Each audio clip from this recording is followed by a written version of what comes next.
Hi, this is Elder Tara. Welcome to Small Group.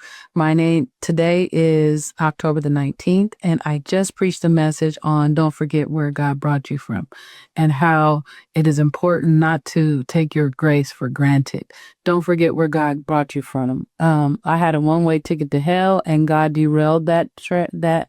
And so I just want to tell you the scripture for this message is Deuteronomy 8:11 through 14 and James 1 through 17. And Deuteronomy says, Be aware, beware that in your plenty you do not forget the Lord your God and disobey his commands. For when you have become full and prosperous and have built fine homes to live in, do not become proud at the time and forget the Lord your God, who rescued you from slavery in the land of Egypt. And then the other one says, James 1 and 17, every good and perfect gift comes from God. So I talked about my experience, how I was living in sin, how things were happening, and I wasn't living the way I wanted to, that God wanted me to live in. And I want you to remember that we are all slaves to sin, right? And if you allow sin to guide your life, it's only one way. You have to figure out which way you want to go because ain't no in between. It's hell or the highway to heaven. So you got to make a choice of which one you want to be on. And so I made the call.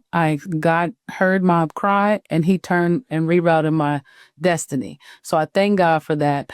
And what people think is that if one sin is greater than another, but sin is sin, whether you're lying, cheating, fornicating, stealing, it's sin. It's all sin. And so we get comfortable in our sin because we like doing what we do. And the people that we're around, they doing it with us. Nobody's going to tell you, hey, let's not do this. We're going to go to hell, or, hey, we're digging our own grave, because they're enjoying doing it with you. And what I've learned is when you in it, you really don't even know how bad it is because you're just doing it. You used to being bad.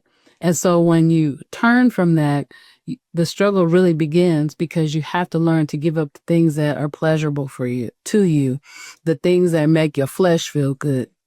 And then I talk about the wilderness experience. When you get saved, a lot of times people think that, oh, I'm saved now and everything is just peaches and cream. It's not. That's where the wilderness experience begins, because you have to give up the things that you're used to, and you have to learn to rely on God. And you're going to run into some stuff and be like, man, I should have stayed in the world. Why did I get saved? Because there's purpose in that. God has to build character from your struggles, your trials and tribulations. They come to make you stronger. And then you're able to help somebody else who is struggling because you went through something. So it's not just, sometimes we question, like, why am I going through this? Why not? Because God has set you up to allow you to be a help to one another. And so I love that God is just an amazing God.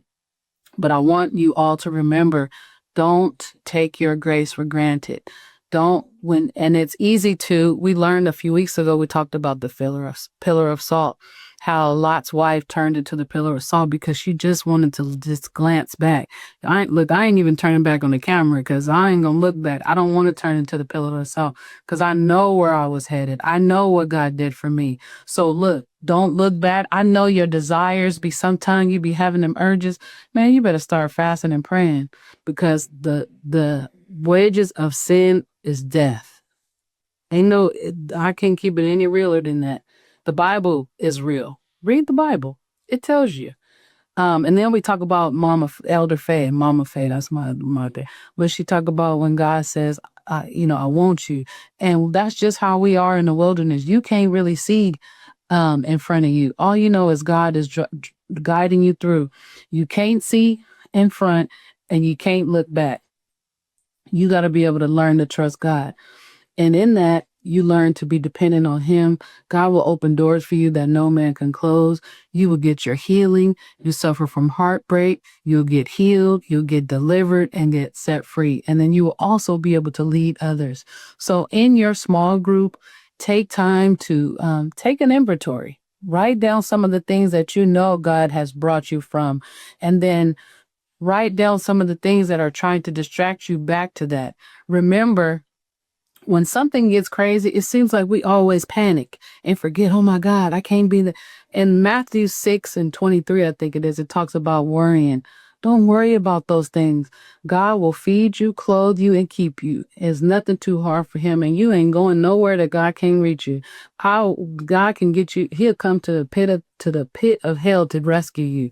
So don't be afraid. Don't look back. Just trust God in the process, and do not forget where you came from, because you will experience the plenty. If you faint not, you will experience the plenty. God will lead you into a land of prosperity, love, and blessings. Love you. Enjoy your small group. Take this time to chat.